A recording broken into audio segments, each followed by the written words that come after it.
All right.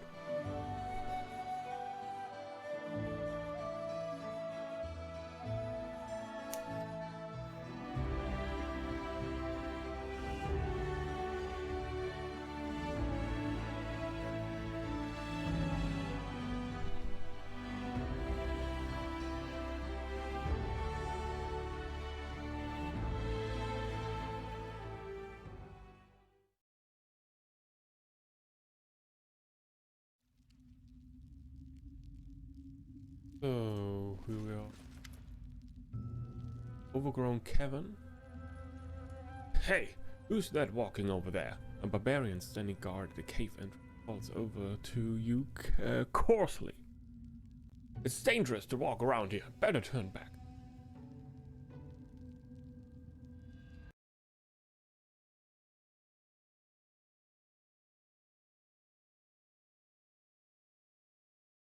Coarsely.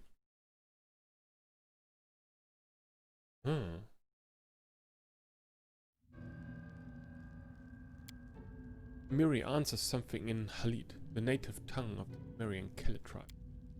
After a brief exchange in Halit with Amiri, the god switches back to common. Peace. If you want to speak with our elders or spend the night, you may enter. Just don't expect a free dinner.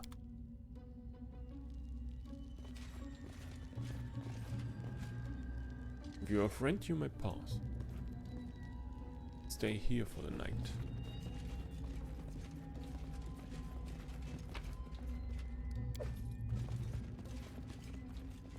Another ancient script. Volga.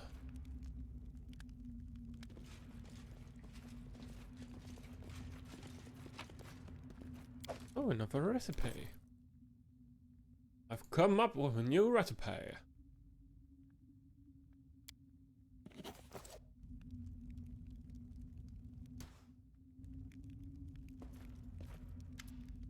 A half-orc woman sits by the fire. Her clothes are made of leather and fur, matching the rest of the barbarians. She frowns as she slides her finger along a map crudely drawn on a crumpled sheet of paper. She lifts her gaze as she notices. Ah, guests? Who are you? If you are a friend, take a seat by the fire and let's talk. I'm Bolga, from the Tiger Lord's tribe. I lead this group. When Bolga's gaze stops on Knock Knock, she chuckles. Quite a beast you got there. Ones like that we use for rags back home. Their hides aren't good for anything else. Ones like you I use for chowder. Meat like dung, not good for nothing else. Knock Knock glares at the sturdy woman with a predatory look as he runs a finger along the edge of his blade. Are you a chieftain? Me? No. Just seasoned enough to lead a group. Our chieftain is Armak the Twice-Born. Olga says the name proudly, as though expecting recognition or awe. He's back in Numeria right now. What's your chieftain known for? Long ago, he was the greatest of the Numerian chieftains, and Gorum's chosen. Armak was so strong, no mortal could strike him down. It was only when Pharasma herself challenged him to battle that he fell, and only because of her divine power. But now Armak shamed her and came back from the afterlife. Great Armak leads the Tiger Lords once more, now as Armak the Twice-Born, and soon word of our exploits will spread all over Avestan. I didn't know there were half-orcs among the Numerian barbarians. The barbarian shrugs. The orcs have lands nearby. A lot can happen between two neighboring people. What are you doing here? We're looking for some ruins, or a cave or something. I don't really know. Only Dugav knows exactly what we're looking for. He's a cleric, and he's our leader on this expedition. Well, him and the sisters. Who are the sisters? They are witches who serve Armak. They seem to know a lot about the world, history, gods, even other worlds. They are pretty smart talkers. You'd hardly believe the things they know. And they have these strange, unimaginable spells. When Armak ordered us to pack up for this expedition, we thought we'd be marching for a month. But they just waved their hands. Whoosh! A tunnel of multicolored lights opened before us. The trip here took us just 1 hour. Can you imagine it? I wouldn't be surprised if you can't. Where might I find Dugav and his sisters? They are in our main camp here. Olga points at a cross on her map. If you're looking to hire us or have some other business, come visit. It'd be much better than digging around in the dirt out here. Have you found anything of interest? It'd been nice if we had. So far it's just dirt, crap and monsters. Like, we don't get enough of that back in Numeria. We found this hole and the monsters that were living here. We took a beating doing it, but we managed to kick them out. Then, after we searched the place, we found out it's just a regular cave. Nothing of note. After a day or so, we'll probably head out and keep searching. Do you know anything about the situation at Warnhold? Warnhold? Where's that? The barbarian looks down at her map and finds a rough sketch of the area. No idea. We have never been there. Tell me about Numeria. Numeria is a land with adamantine in its soil, and its people have adamantine in their hearts. The barbarian starts solemnly, then her tone shifts. And since we have bugger all beyond adamantine and courage, we just trade what we've got. She laughs. I have to go. Sure, no point in denting our asses in this hole. We'll head out soon, most like. Safe journey to you.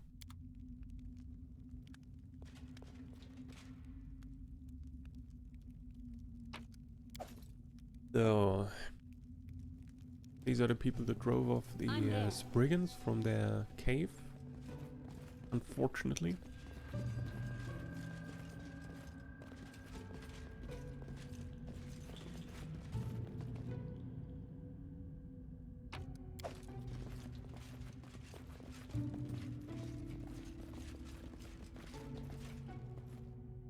Let's see what we can loot here. Did it without breaking it. Bracers +4. Nice. And that's about it for this cave then. Taking our leave then. Don't really need to rest here for the night. I do what I must.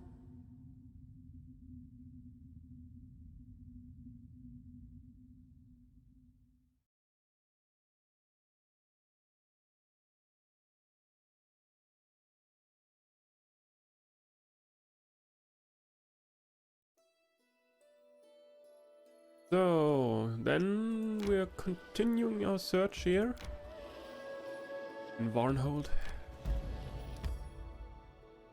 Sepulchre of Forgotten Heroes. This way. So, the Sepulchre of Forgotten Heroes is one of the numerous tombs that dot the Dunsward Plains. The structure has always drawn the attention of outsiders, from scientists dreaming of solving an ancient civilization's secrets to grave robbers seeking ancient treasure. As far as anyone knows, no one has yet made it back from the sepulchre to say for sure what is hidden inside. Huh. Sounds like we're going to take a look then.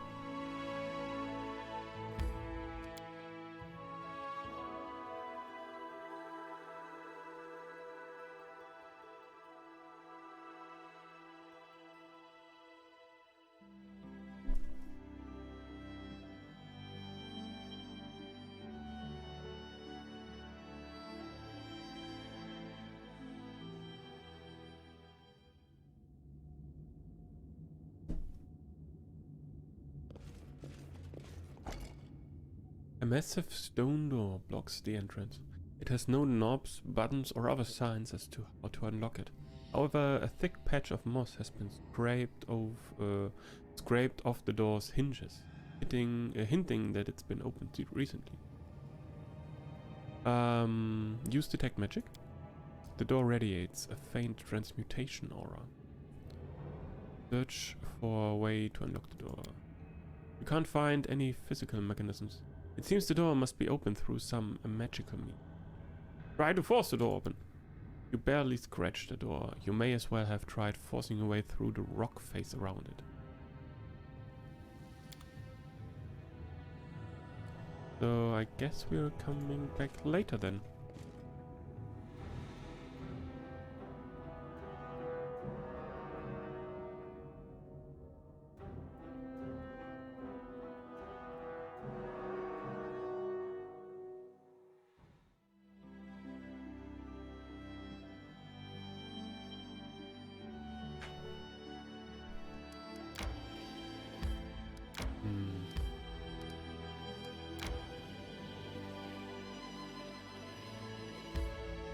Some new development in our barony.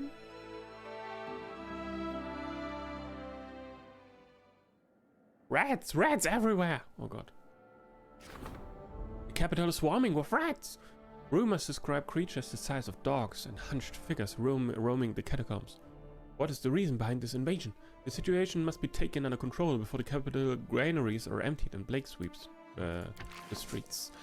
35%? Are you shitting me?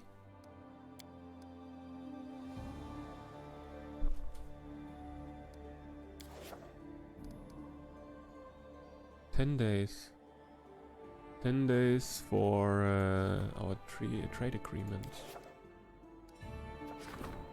to be settled.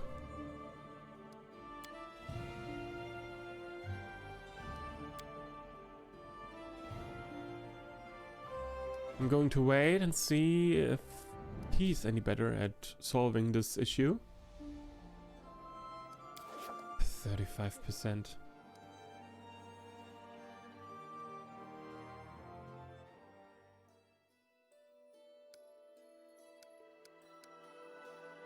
Okay.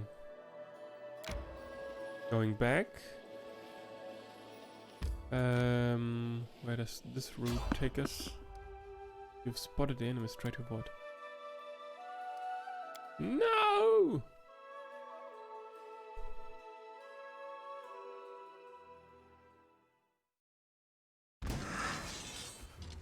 Who do we have here? What they are? Bloody Bones Bees. 14 undead, 3 barbarian. Okay.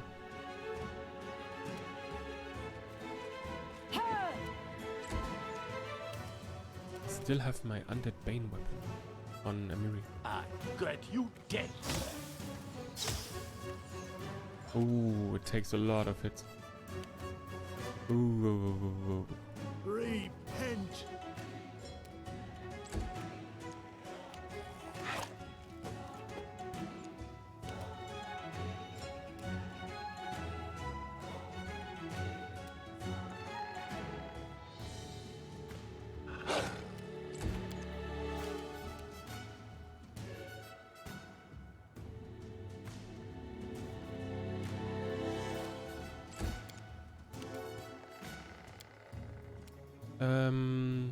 Second execution. Undead bane. Let's go.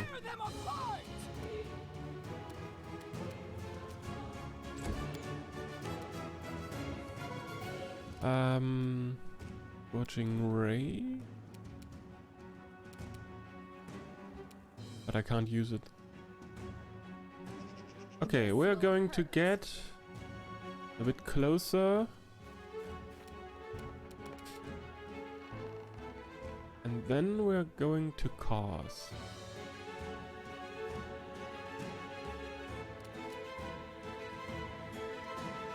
One regular scorching ray. Ooh. And one magic missile.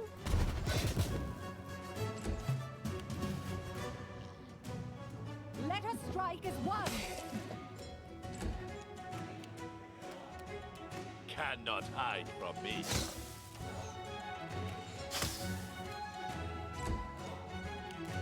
Holy weapon, let's go. My fem's low.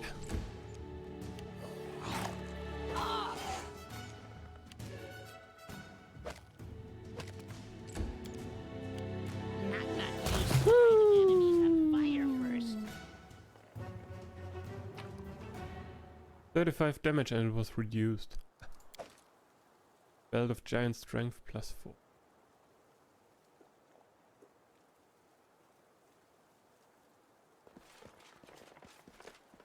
Yes, I'm still here.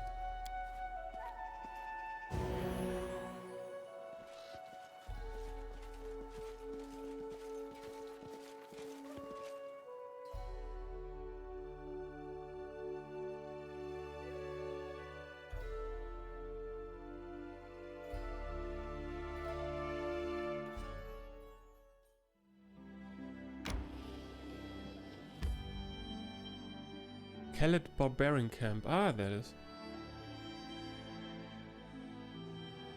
We can take a look there.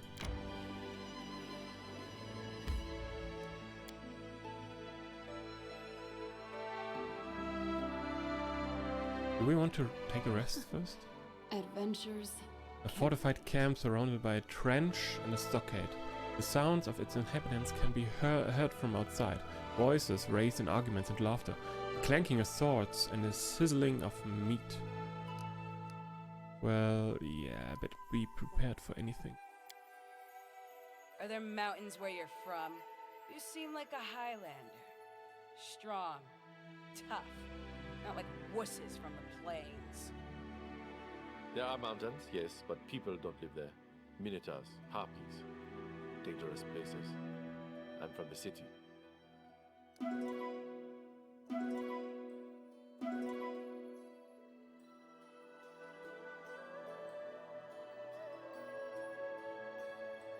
Okay. Enter the camp.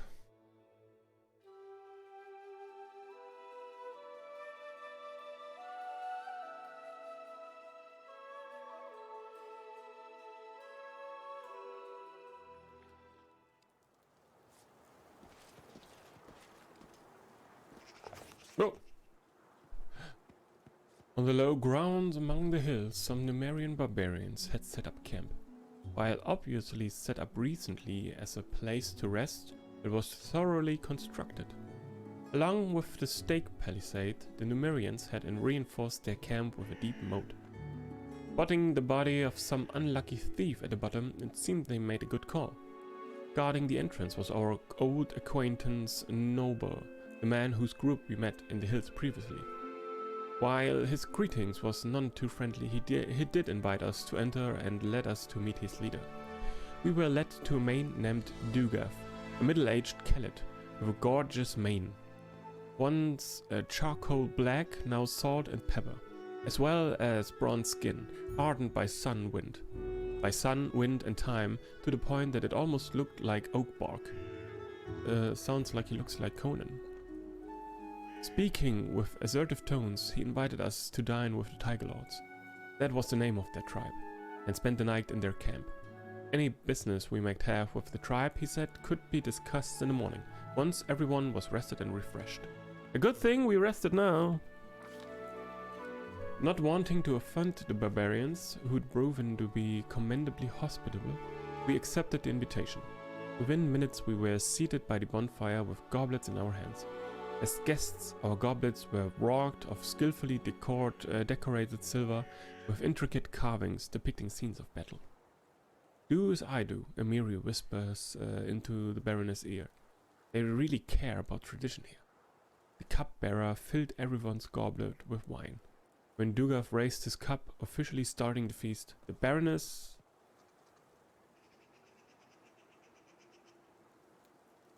placed her faith in Emiri and followed her example. To my utter surprise, our barbarian friend spilled her wine on the ground, and the Baroness followed her example. I thought the Numerians would be enraged, but they all followed suit. It was apparently a barbarian tradition, offering the first cup to the spirits. Only after the cupbearer filled their goblets again did the Numerians start to drink, and so did we. The main course, unsurprisingly, was meat. While hunting in the hills, the Numerians had killed a deer and 2 wild boars, all now roasting over an open fire. As the tribe's guests, we were offered the best pieces. Fierce in battle, the Numerians were equally fierce at the table. They frantically tore the meat apart with knives, bare hands and teeth, as though attacking the throats of the worst enemies rather than eating roast venison. Only one camp inhabitant didn't join the dinner. Far from the festivities, a slim woman, wrapped in a grey cloak, sat alone. a face hidden behind a piece of cloth. She was so quiet and still, at first I didn't realize she was living being at all. The Baroness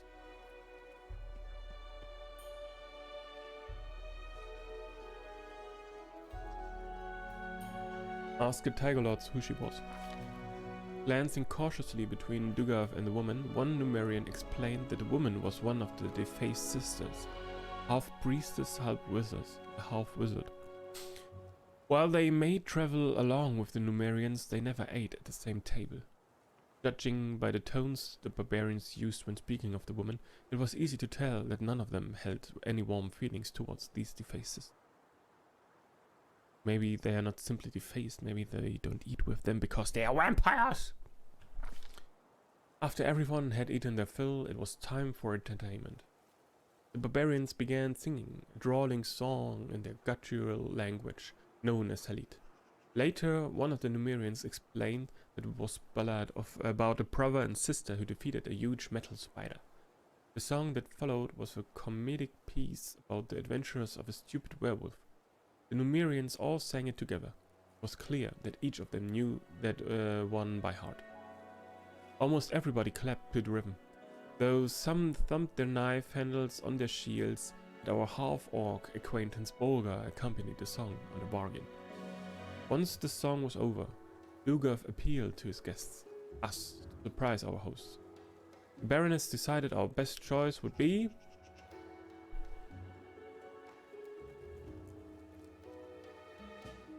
the tale of how we defeated the Stag Lord.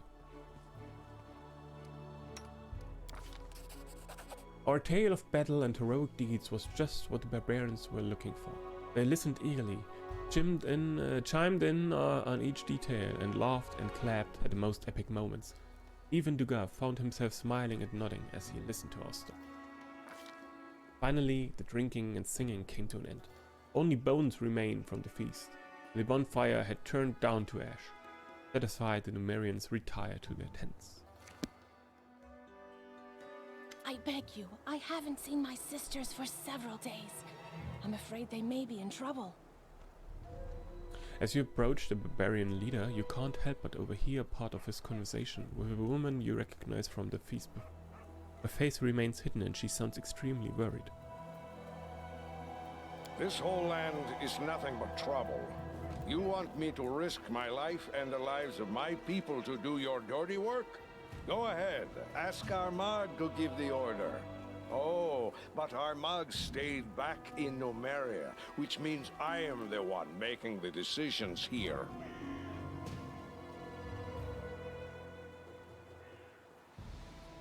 But what about my sisters? Something terrible could happen to them. You sisters insisted on this expedition, so it's your price to pay. With your blood, not ours. Something terrible could happen, you say? It is too late for that. We already lost good men on this pointless journey to nowhere. Whatever Armagh needs, it's not here, and it wasn't here from the start. But you didn't come here for him, did you? You came for your own reasons. You want some magic toy that once belonged to the ancient Cyclops. Well, I'm not leading my men to their deaths for that. Dugard. This conversation is over. You want help? Why not ask our guests to help you? If you can afford their rates, that is. As for me, my single remaining goal is to get my people home alive, and well, and as soon as possible.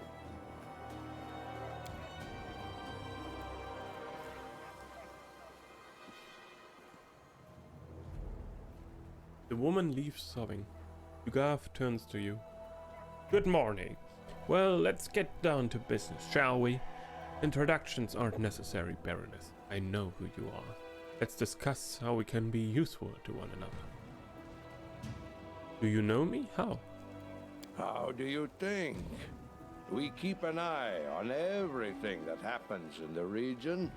It's smart to know our potential employers and our potential enemies. Hard to miss someone like you, dragging this green beast around like another compatriot. These Longshanks know knock-knock already. That is good. Fame is rising already. Just a tad more, and knock-knock will be a real hero. Who's that woman? Wish I knew who these witches are and where they came from.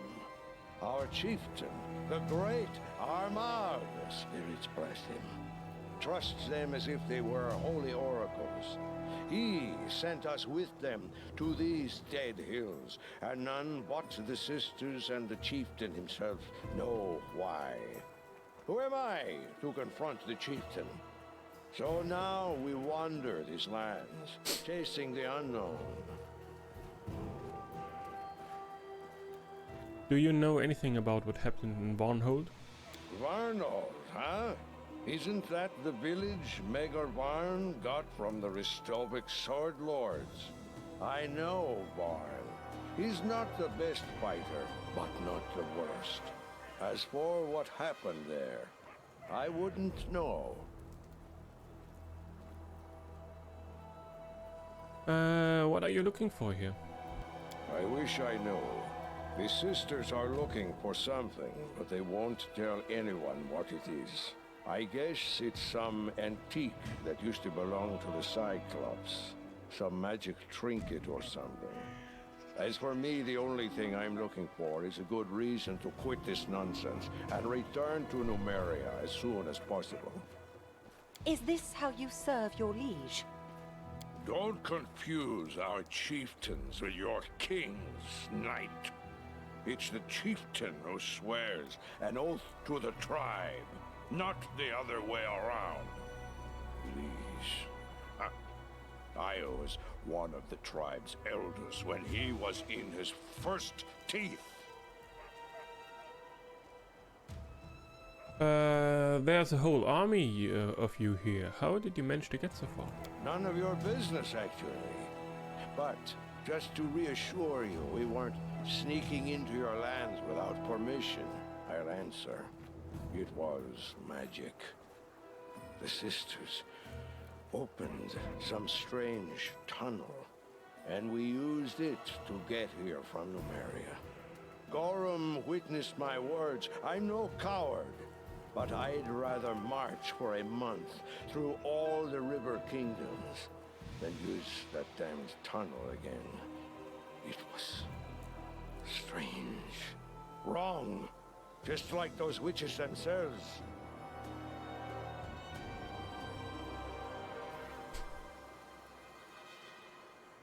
How did it go? Did you find anything of interest? If we did, do you think we'd still be here now? The only thing to be found in these hills is one's own death. A group of my men entered a cave that turned out to be a spriggan den. They barely survived the encounter. Also, we found the ruins of some old tower, ancient as the world itself, and useless as this expedition. There is nothing to be found here, except, like I said, for one's own death. Rune Tower has been revealed. So how can we be useful to each other? I'm afraid we can't. At least not yet. I'd be happy to take a new job, but our chieftain's orders were strict. Search the location and come back with a report. But if you could help us here, say, by finding whatever these witch sisters are looking for, or maybe just making them disappear forever. Mark my word, Baroness, the Tiger Lords never forget those who helped them. The Tiger Lords. Let me ask you a question. Ask away, why not? I don't promise I'll answer well. Tell me about yourself. I'm Dugath, son of Gordir and Harith Threefingers from the Tiger Lords tribe. My entire life, I've served Gorham, first on the battlefield, sword in my hand, and later with prayer as well. I've fought in battles all across the River Kingdoms. In Yoberia, Gold, you still live. My price is high, my hand is steady, and my sword is deadly. Finishing the speech, the man gives you a wide grin, showing off several missing teeth. Tell me about Guru. Our Lord in Iron doesn't like empty talk. He's the god of those who act instead of chatter. His palm blesses every sword ever crafted, and wherever at least two men meet in battle, he is there with them. Even orcs worship the god of battle, and not only that, they imagine he's an orc too. It's all nonsense, of course, but there may be a grain of truth to it. For anyone can aspire to be like him. A human, an orc, and even an elf. Anyone who grips his iron to make his enemy bleed. Well said, old man. Truly well said. Blood for Gorham! Amiri grins approvingly and raises her clenched fist. Arim opens his mouth, obviously wanting to say something, but just sighs and waves his hand instead. Tell me about your tribe. There are many tribes in Nomeria. Each does its best to survive. The Black Horses sell adamantine. The Blood Pikes rob caravans. And their white scars lick the boots of the Technic League. As for us, the Tiger Lords, we are mercenaries, and the best ones in this part of Avestan. Remember this, Baroness. If you keep your throne long enough, we'll meet again. Sooner or later, fighting side by side, or otherwise. Who knows? Tell me about your chieftain. He's a strong fighter, brave one. He says he's Armagh, an incarnation of a hero from the old times. Just don't ask if I believe it. Armagh is smart. He knows how to do business. If he'd only pay less attention to what those witches whisper, he'd be a perfect chieftain.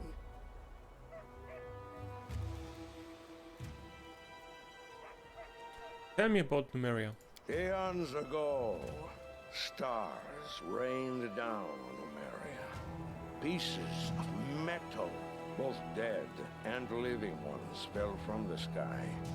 Since then, metal monsters roam those lands, and the grounds hold a wealth of adamantine, among other valuable things.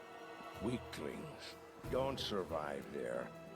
As for us, Numerian Kerlids, we grew up on that land. We drank its poisoned waters and breathed its toxic air. Metals from the depths infused our bones and muscles. No one can beat us. If there were anyone capable of bringing us down, it would be ourselves. The cleric gives you a smile. What do you know about Cyclops? Not that much. Long ago, these lands were part of their empire. They were a great people back then, used unbelievable magic, and possessed treasures beyond count. Ages passed, and their empire crumbled into dust. Cyclops became wild and forgot all about what they once used to be. But the ruins, yes, the ruins remember everything. Thank you for your answer. You're welcome. I have to go.